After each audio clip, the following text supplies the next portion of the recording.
All right, let's get right into it. We're going to be exploring what I like to call the hidden architecture of human behavior. The invisible rule book that pretty much runs our lives without us even realizing it. I mean, think about it. Have you ever wondered why you meet someone for the very first time and bam, within seconds, you've got a whole opinion formed about them? How does that happen so fast? Or how about this one? You can't remember what you ate for lunch yesterday, but that one cringy thing you said back in high school, yeah, that's on a permanent loop in your brain. Why is that? And finally, why do we sometimes just go with the flow? Follow the crowd, even when every part of you is screaming, this is a bad idea. Well, the answer to all of these questions is pretty much the same thing. Our behavior, yours and mine, is guided by these hidden psychological patterns that most of us are completely unaware of. So today, we're going to pull back the curtain and see what's really going on. All right, for Act 1, we're going to start by looking inward. Let's talk about all the weird and wonderful quirks happening inside our own heads every single day. Just think about your day. You could get 10 compliments, feel great, but it's that one negative comment that you'll be replaying in your head tonight. It's like the negative stuff just has this gravity to it, right? Well, that has a name. It's called the negativity bias. Our brains are literally hardwired to give more weight to bad experiences than good ones. And here's the key. It's not a flaw. It's a feature, an ancient survival tool. I mean, think about it from a survival standpoint. Remembering where the saber-toothed tiger hangs out was way, way more important for staying alive than remembering a nice patch of flowers. Okay, so speaking of memories, especially those embarrassing ones, we like to think our memory is like a perfect video recording, right? Just press play. But it's not even close. The truth is, your brain is more like a movie editor. It's constantly tweaking scenes, cutting things out, adding new details. It's wild. But over time, you can end up with a crystal clear memory of something that, well, that never even happened, or at least not the way you remember it.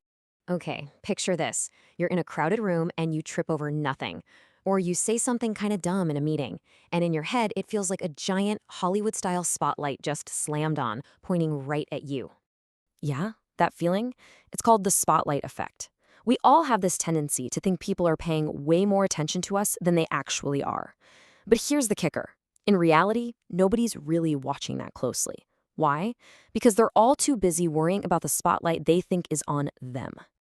Okay, so we've taken a peek inside our own minds. Now let's zoom out. What happens when we throw other people into the mix? This is where we get into the unseen social dance. Seriously, that's all it takes. Before a single word is even spoken, your brain has already cooked up a first impression.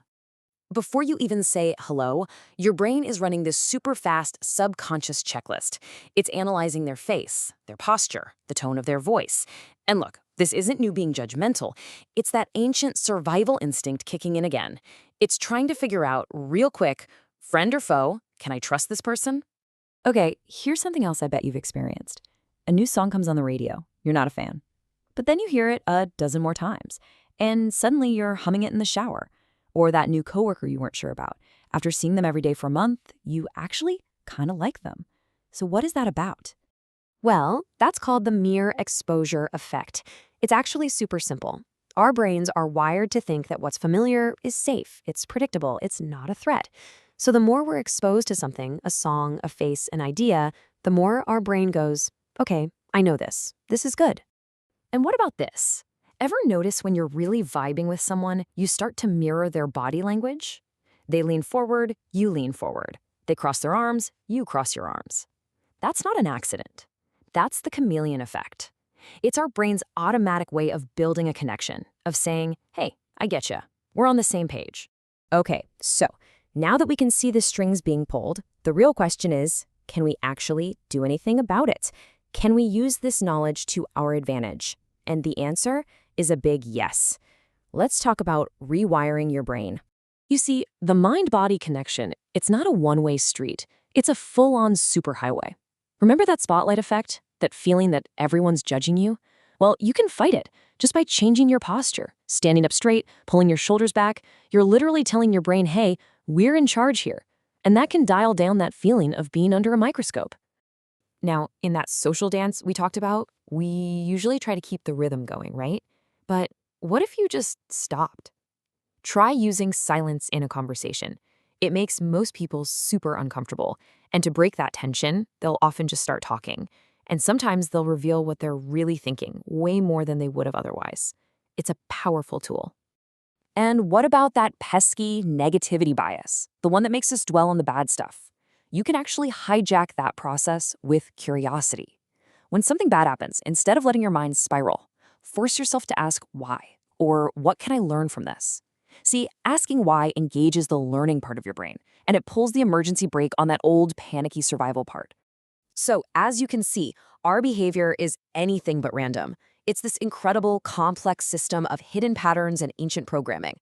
But the most important thing to remember is this. Once you can see the patterns, they stop having so much control. You get the chance to actually work with them, and maybe, just maybe, even start rewriting the script a little bit. So these patterns, they're running in the background of your life, right now, in your conversations, in your memories, in your gut feelings. So I'll leave you with this thought. Now that your eyes are open to them, which one are you going to spot first?